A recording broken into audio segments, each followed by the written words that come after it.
ellos estaban estudiando misterio constantemente para que el Padre les revelara cuál era ese dere que conducía hacia el árbol de la vida. La palabra. Bien, vamos a empezar con esto. Esto tiene que ver con crítica textual.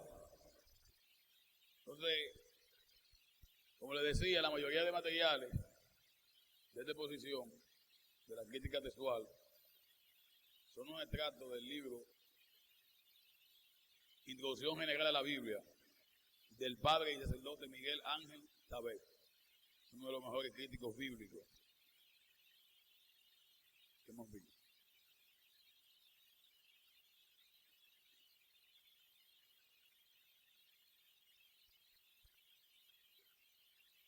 El texto hebreo del Antiguo Testamento.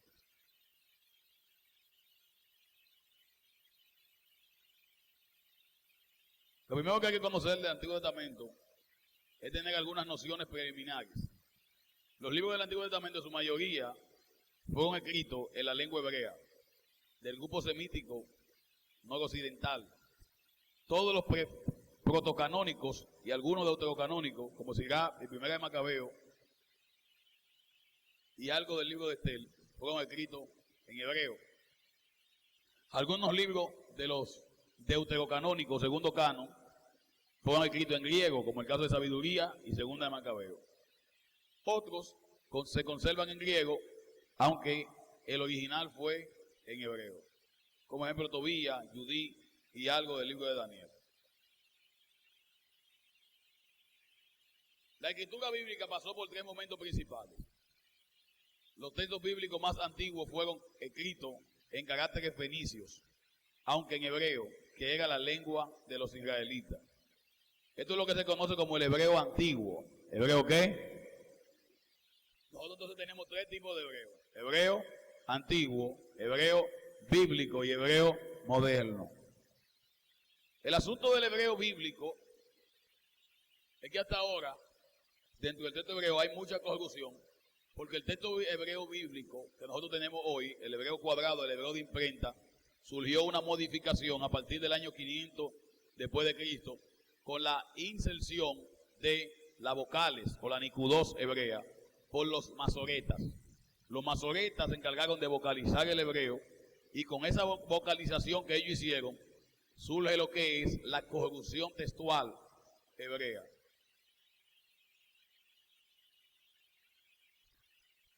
Luego de la Vega Fenicia, los textos hebreos pasaron al alfabeto arameo. Después del fenicio, pasaron a utilizar el alfabeto arameo.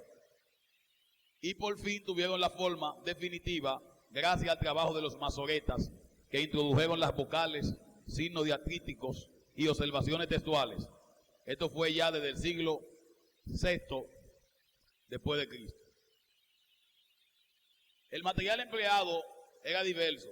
Las letras de piedra desnuda o recubierta de cal, tablillas de barro cocido, latras de plomo, bronce, de plata u oro. También tablillas de madera recubiertas de cera y de arcilla. El uso del papiro es muy antiguo en Egipto desde el siglo XII a.C. El pergamino se introdujo hacia el siglo II antes de la era común.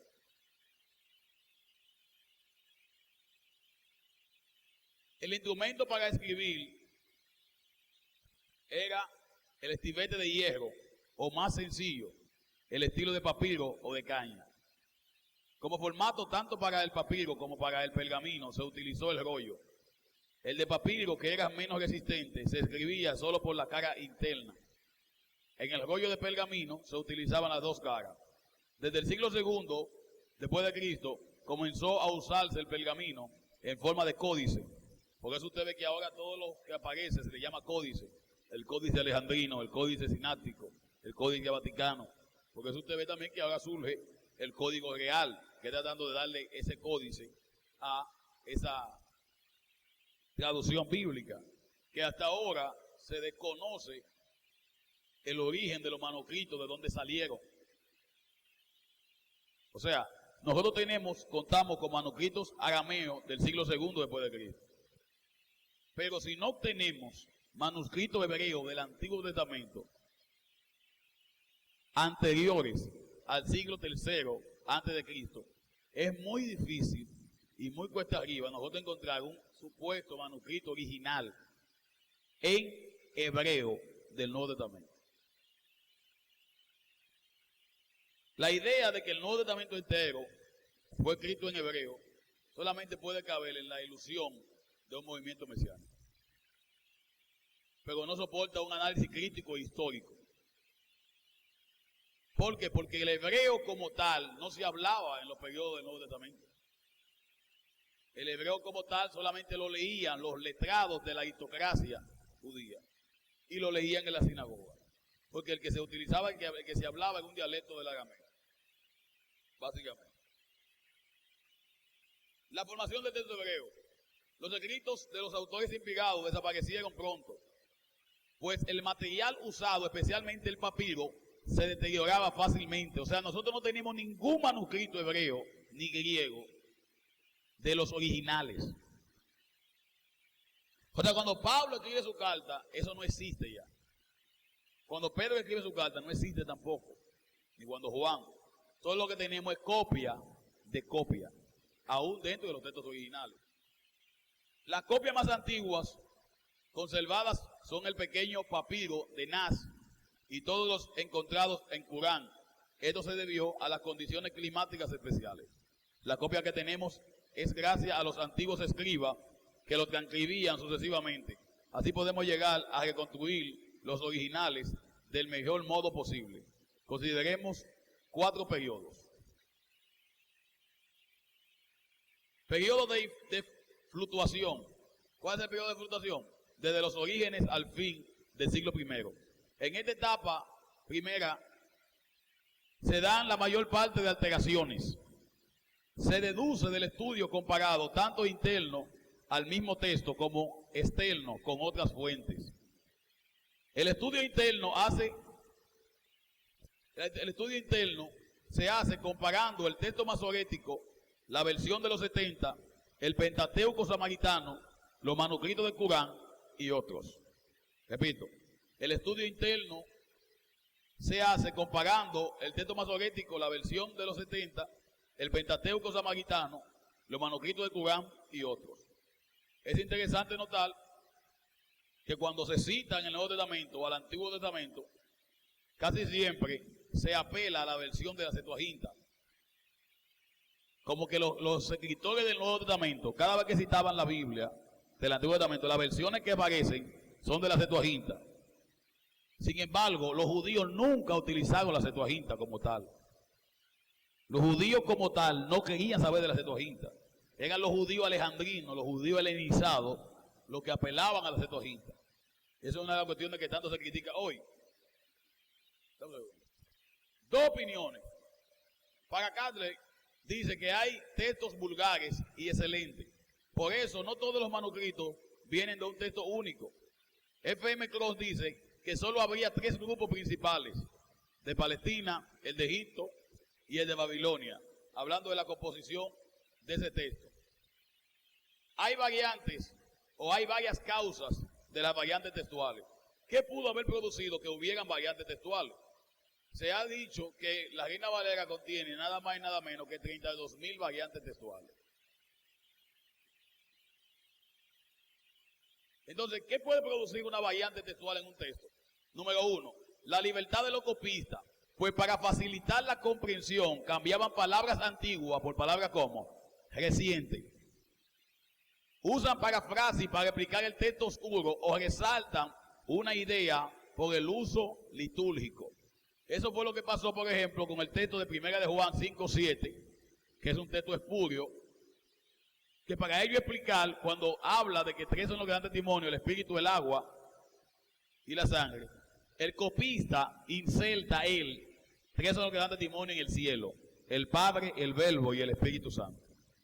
Es una inserción de un copista. ¿A qué se debe eso? A la libertad con que ellos trabajaban. Ahora, la doctrina de la Trinidad, entonces, se basa fundamentalmente en pasajes como estos, que son uno de los pilares de esta doctrina. Sin embargo, este pasaje no es parte del texto original, sino que es una copia o una inserción que se le hace al texto. Lo segundo, o la segunda causa de las variantes textuales, es la falta de norma precisa, por lo cual se adoptaban criterios diferentes. O sea, no había una norma a la hora de hacer una copia de un códice a otro, sino que cada quien tenía la libertad que quería porque no había una norma establecida. Entonces, a falta de una norma o de una ley establecida, todo el mundo hacía lo que bien le parecía a ese respecto. La causa número 3 es el poco cuidado por no darle el carácter sagrado. Usted sabe que hoy en día mucha gente sabe leer y escribir y traducir, pero en la antigüedad la mayoría de copistas ni siquiera eran creyentes.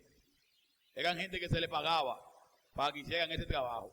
Y como no le daban el carácter sagrado a lo que estaban haciendo, no tenían el cuidado de poder producir alteraciones. La causa número 4 de las variantes textuales es las guerras, persecución. Los libros se deterioraban y había dificultades para copiarlos. Muchas veces estas producciones de códices se llevaban a cabo cuando había tiempo de guerra en Israel. La fijación del texto consonántico en el siglo III, en el siglo I al siglo II después de Cristo.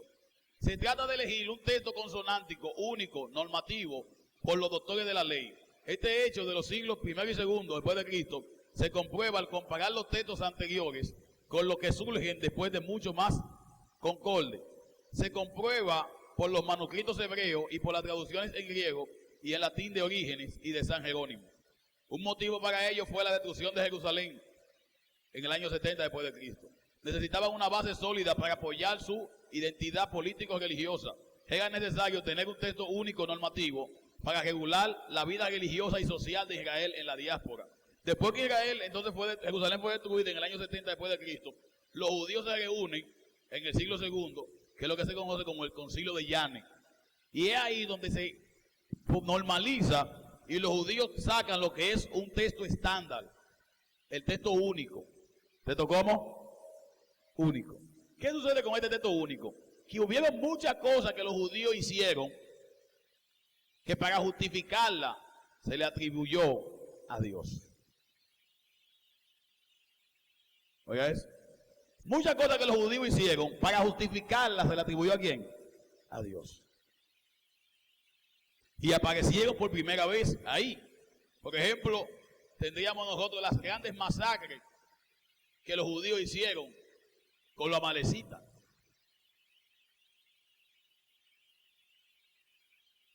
Las grandes atrocidades que los judíos hicieron cuando fueron a conquistar la tierra prometida.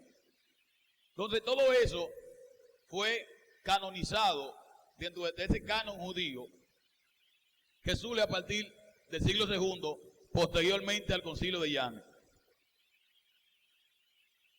Claro está que esos judíos que hacen esto son judíos que tienen una mentalidad helénica, porque el judaísmo como tal fue helenizado.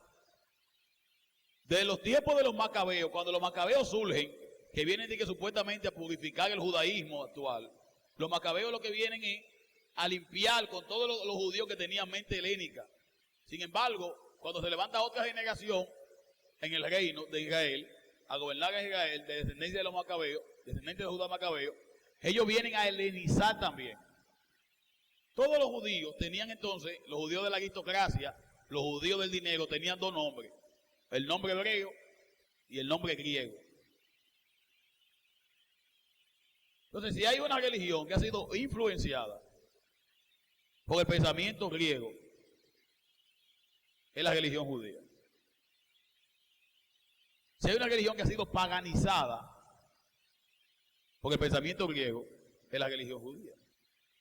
De ahí nacieron muchas concesiones, por ejemplo, como la eternidad del alma. Surge de este periodo intertestamentario, surge la visión de Satanás, surge de este periodo intertestamentario, surge la visión mesiánica de un Mesías que lo liberara a nivel de almas, surge de este periodo intertestamentario. La formación del tema soviético. Entonces, todo esto se lleva a cabo por medio de la Masora. ¿Qué es la Masora? Llamaban Masora al conjunto de observaciones críticas sobre el texto inspirado, acumuladas sobre siglos. Lo que a través de las Masoras van conformando el texto definitivo son los masoretas. Aquellos que son los críticos al texto hebreo, se le llamaba Masora, que Masora significa tradición, y un derivado es los masoretas. Habían dos escuelas principales de masoreta, la de Tiberia, que es igual a Galilea, y la de Babilonia. La de Galilea acabó por dominar y es la que sigue el actual texto masorético. Existen dos clases de masora, la textual y la numeral. Es interesante notar que el trabajo de los masoréticos fue muy bueno, porque el trabajo de los masoréticos lo que viene es a vocalizar el hebreo y a ponerle vocales. Pero entonces, donde quiera que los masoretas veían que la Biblia decía, por ejemplo, vino la mano de Dios sobre fulano, ellos quitaban la palabra mano y ponían la palabra Dabal. Y vio Dios, quitaban la palabra vio y dijo Dios.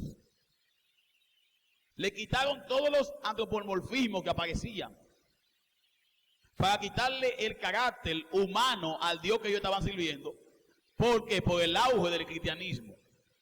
Para ellos desligarse del cristianismo, entonces, los masoretas en estas puntuaciones surgen alteraciones al texto hebreo. Se cree que de este periodo es cuando surge el famoso capítulo de Deuteronomio que narra la muerte de Moisés. Y muchas veces en los seminarios se enseñó que supuestamente el Pentateuco fue escrito por Moisés completamente. Sin embargo, la crítica textual nos lleva a nosotros a entender que el hebreo que hablaban en los tiempos de Moisés y el que se escribía no coincide con el hebreo del Pentateuco. Ese hebreo del Pentateuco coincide con el hebreo de los tiempos de Esdras. Por eso creen, la mayoría de críticos bíblicos creen que el Pentateuco fue una recopilación que hizo Esdras. Imagínense, en el tiempo de Esdras, estamos hablando después del exilio babilónico, que es totalmente diferente a la tradición que nosotros conocemos de que Moisés escribió el Pentateuco. La masora textual o la tradición textual es alguna observación lingüística o exegética colocada en el margen del texto sagrado. ¿Qué significa esto? Por ejemplo, que el sofista o el escritor o el que copiaba el texto agarraba y donde estaba, por ejemplo, Génesis, Bereshí, Bará, Elohim, Aletao, Hachamay, al lado, al margen, él escribía una nota al pie de página. Pero ¿qué pasa? Que cuando se traduce esta palabra del texto hebreo al griego, esas notas de pie de página no pasaron a ser notas, pasaron a ser parte del texto original, parte de la Biblia.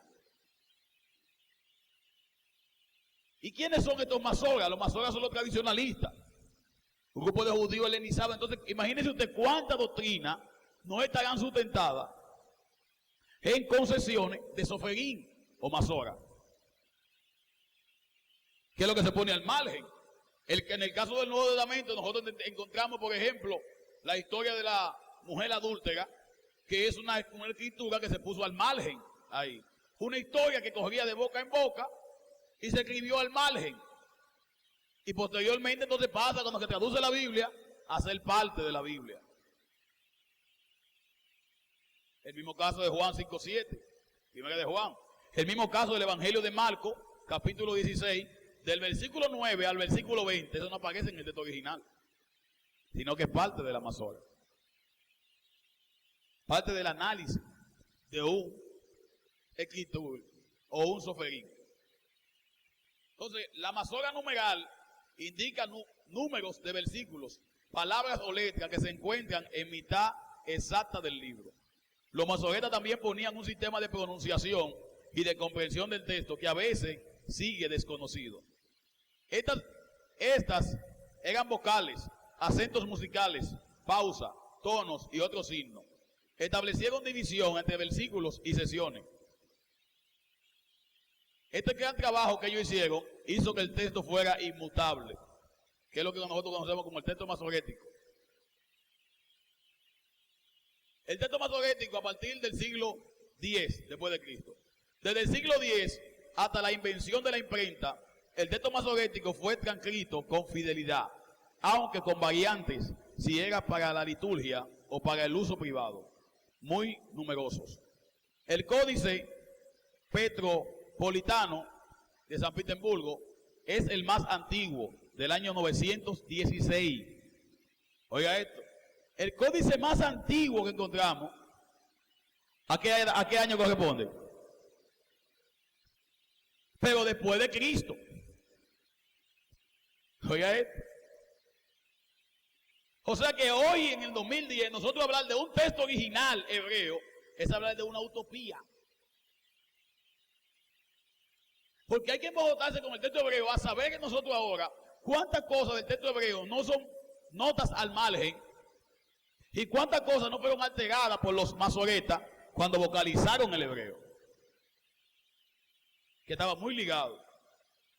Sin embargo, mucha gente cree que cuando usted le cita el texto original, piensa que los textos originales de la Biblia están ahí. ¿Hay errores en los textos originales? Claro. En esos textos originales alterados, claro que hay errores, porque hubo intervención de hombres. Donde quiera que el hombre puso su mano, claro que va a haber errores. Entonces, del siglo X es el Códice Oriental del Museo Británico, con el Pentateuco incompleto, el Códice de los Profetas del Cairo y el Códice de Alepo, que anda por ahí. El más completo es el Códice de San Petersburgo, que corresponde al año, el Códice B es 1008. En este texto se basó Carle para hacer la edición crítica, el más utilizado en el siglo XX, que es la Biblia en tubertencia, que es la que comúnmente se vende en las sociedades bíblicas. Y la gente va y compra su Biblia en tubertencia y cree que está comprando la Biblia en su texto original. No entiende que eso también tiene intervención humana. ¿Qué sucede cuando los cristianos quisieron evangelizar a los judíos? Porque usted sabe que los cristianos tomaron dominio y control del cristianismo a partir del siglo I. Después de la muerte de los apóstoles surge otra generación de creyentes que se llamaron los padres apostólicos, que ya son toditos con influencia griega. Después de los padres apostólicos vienen los padres apologistas con Justino Mártir, Tertuliano, Orígenes. Y estos padres apologistas lo que tienen una mentalidad griega y quieren helenizar el cristianismo.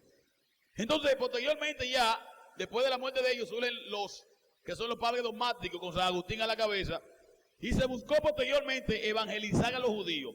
Para evangelizar a los judíos, muchos cristianos apelaron a agarrar el Nuevo Testamento que estaba escrito en griego, y en este caso después de la Vulgata, a traducirlo en hebreo. ¿En qué traducirlo? Para evangelizar a los judíos. ¿Para qué fue eso? ¿Qué sucede? Que se han encontrado muchos manuscritos hebreos del Nuevo Testamento. Pero no son manuscritos hebreos de que Pablo escribió en hebreo, sino que son manuscritos hebreos que surgieron para evangelizar a los judíos, ya escrito en griego. Entonces cuando alguien viene y me dice, bueno, yo encontré un evangelio, el evangelio de Mateo de Bochentó, que corresponde al siglo VII de antigüedad, y eso me comprueba a mí que el Nuevo Testamento fue escrito en hebreo, eso es falso, de toda falsedad. Porque históricamente la historia nos demuestra a nosotros que los judíos no siguieron la fe cristiana. El cristianismo cayó en manos exclusivamente de los gentiles. Entonces ahora con el nuevo resurgir, a partir de 2000, del movimiento mesiánico, quiere llevarnos a nosotros a pensar que el cristianismo siempre hubo un remanente judío, cuando históricamente usted encuentra que no hubo un remanente judío. Porque cuando Martín Lutero reformó la iglesia, solamente había una iglesia, que era la iglesia católica, apostólica y romana. Usted se encuentra indicios en la historia de algunos rabinos judíos que aceptaron la fe, pero es tanto así de falsedad el mesianismo muchas veces, que usted no encuentra un solo rabino ortodoxo que haya aceptado a Jesús. Búsquelo. Oiga eso. Un solo rabino ortodoxo no se ha convertido.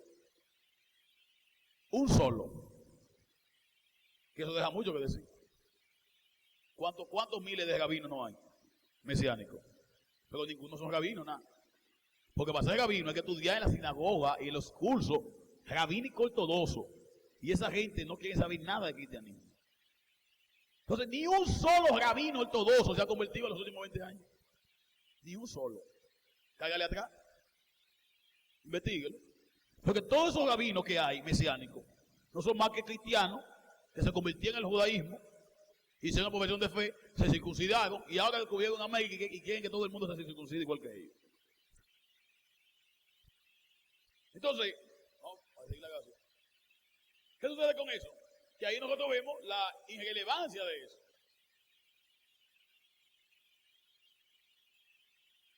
Con el invento de la imprenta se comenzó a imprimir la Biblia hebrea.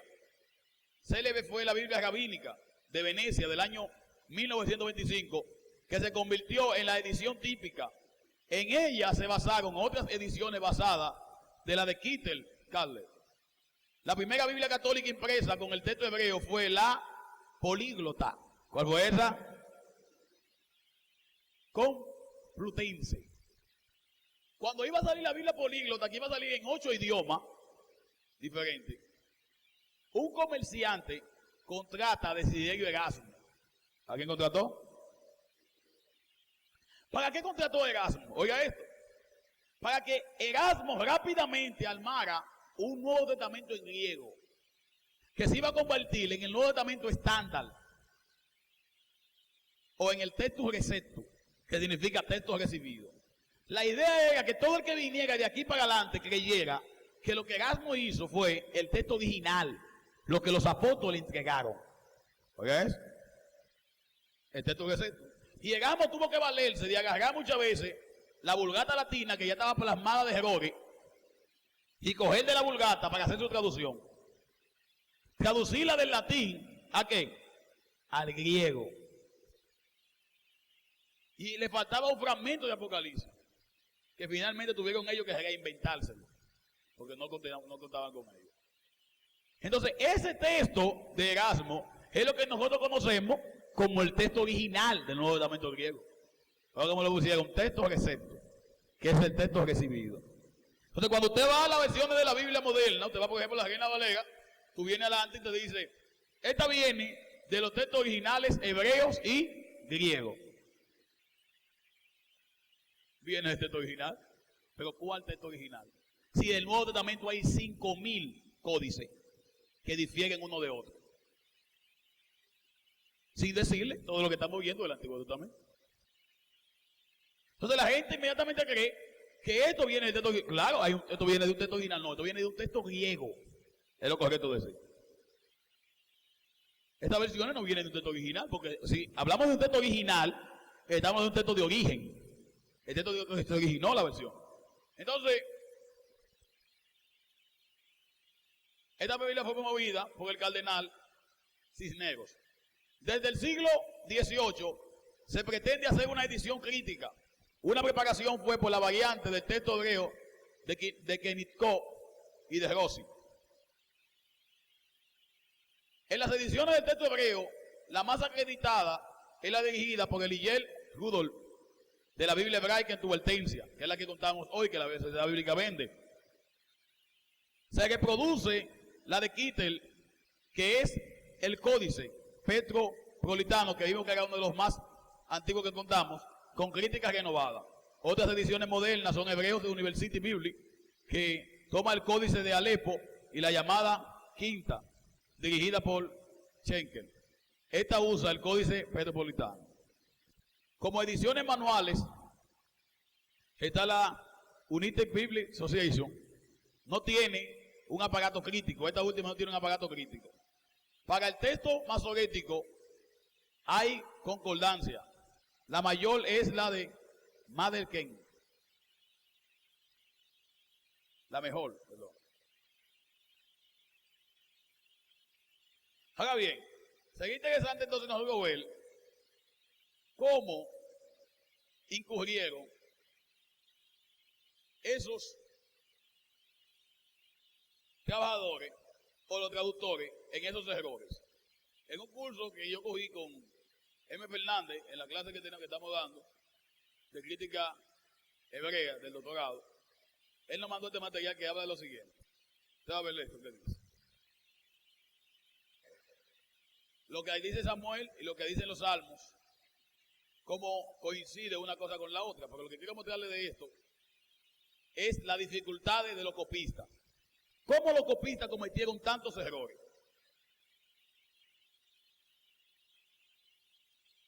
Errores de los copistas. Los primeros errores que cometieron los copistas se le llama, ¿cómo se llama esto? Dictografía. ¿Cómo se llama eso? ¿Y en qué consiste eso? En la repetición de ¿qué? De palabras. El copista viene copiando en una línea arriba y abajo se le confunde y copia la misma palabra que está en el texto de arriba.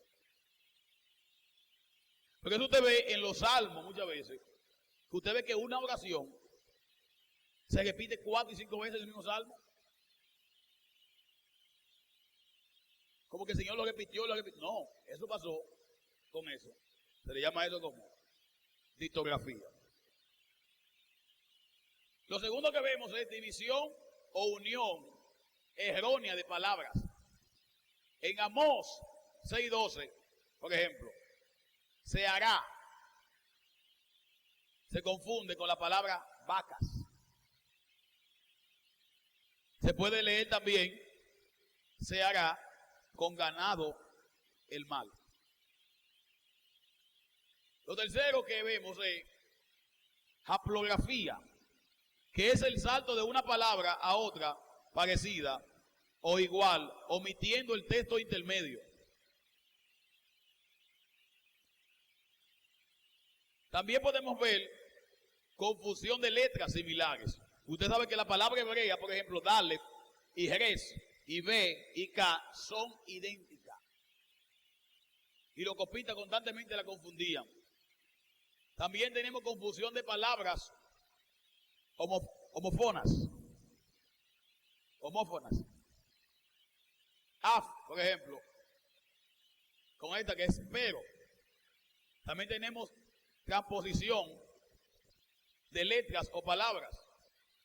Su interior, por ejemplo, ellos ponían su tumba,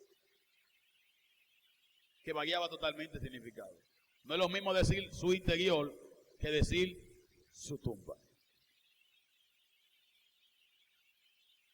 No es lo mismo decir que ellos fueron al interior de la tierra que decir que fueron a la tumba de la tierra. Vea, por ejemplo, la rebelión de Coré. Dice que ellos descendieron vivos al Seol. ¿Dónde fue que descendieron vivos? Al Seol. Oiga aquí. Pero otras traducciones tienen, ellos fueron enterrados vivos en su tumba. Oiga eso. Rachi dice, que es el máximo exégeta judío. ¿Usted sabe qué pasó? Que ellos lo agarran vivo a la gente. Dicen, vengan, lo vamos a sepultar vivo a todito. Oiga eso. Y Rachi apela a una cultura no judía, sino a una cultura de los tiempos babilónicos, que era la costumbre de la ley del talión cuando usted se rebelaba contra el cacique de la tribu o contra el mele, que era el rey. Pero cuando el copista está haciendo su copiado, dice que la tierra se abrió y ellos descendieron vivos al Seol. Y a nosotros se nos dificulta más eso, por ejemplo, porque nosotros entendemos Seol como sinónimo del infierno. Pero o sea, el judío no, el judío piensa en Seol y piensa en tumba. No es lo mismo decirle a usted que le diga la Biblia, ellos fueron llevados al Seol, que descendieron vivos al Seol.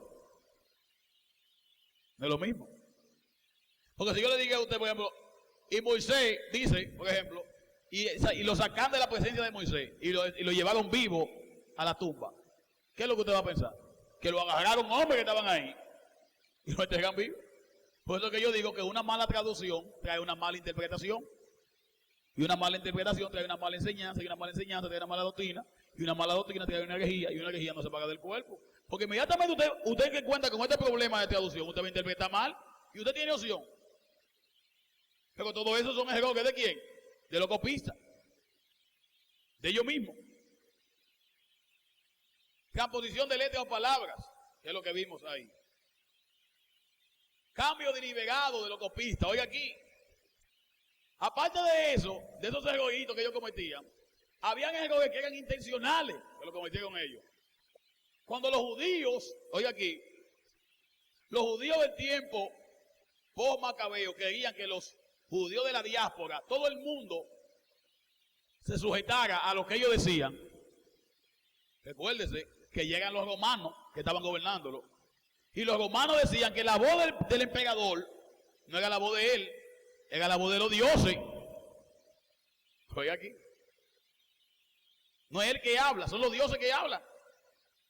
¿Y quiénes ponían los reyes en Roma? ¿Lo ponía el pueblo?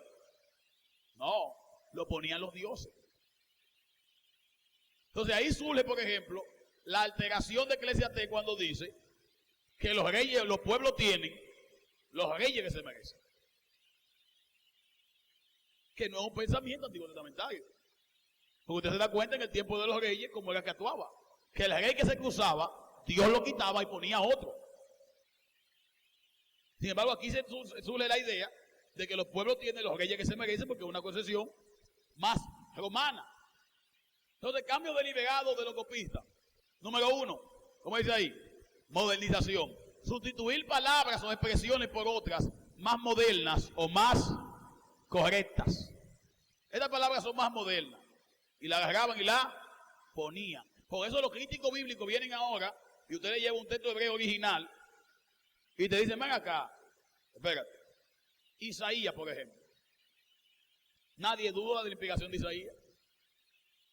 Pero el libro de Isaías, del capítulo 1 al capítulo 40, está escrito en un hebreo. Y el hebreo antiguo. Pero del 40 al 60 y pico, está escrito en otro hebreo. El mismo libro. Ahí se da cuenta uno que hubo una alteración. Y algunos han llegado a la conclusión de que no se escribió un Isaías, sino que hubieron dos Isaías. Entonces yo le dejo de tarea a usted que lea Isaías del 1 al 40 y lea Isaías del 40 al 66 y se da cuenta que no tienen el mismo pensamiento. Sin embargo, en el texto hebreo usted encuentra dos hebreos totalmente distintos que no coinciden el uno con el otro. Entonces lo separa una de la otra. Número 2, armonización literaria o teológica con otros pasajes. Oiga, ¿qué hicieron ellos? Empezaron a atender lo que es la armonía de una cosa con otra, para que tuvieran la analogía de la fe judía. Lecturas duplicadas o contraposición de variantes de diversos manuscritos. Cuarto, glosas añadidas por los copistas, como es el Salmo capítulo 68, versículo 9, que es una glosa, como es la muerte de Moisés, que es una glosa añadida por los copistas. Como es también la lucha del arcángel Miguel con el diablo, que es una glosa añadida por los copistas. Que como también es una glosa añadida por los copistas cuando dice, de esto también profetizó Enoc, séptimo de la generación, que es una glosa añadida por los copistas porque estaría dándole carácter inspirado a un libro apócrifo como el libro de Enoc.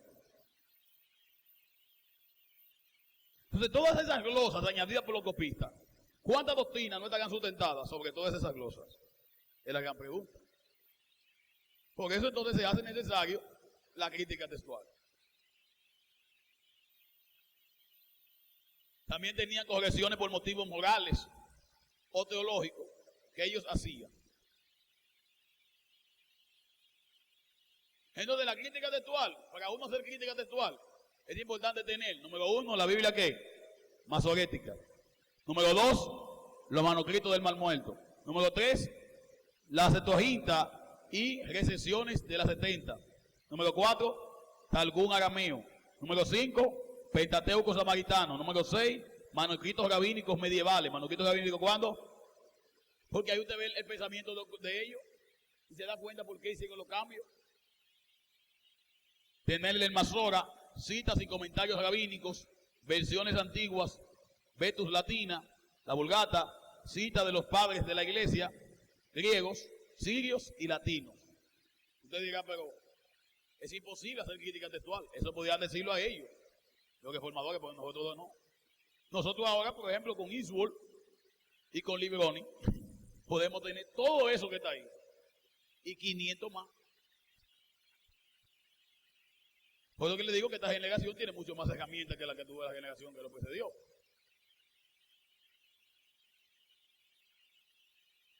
Entonces, hay algunos parámetros de la crítica textual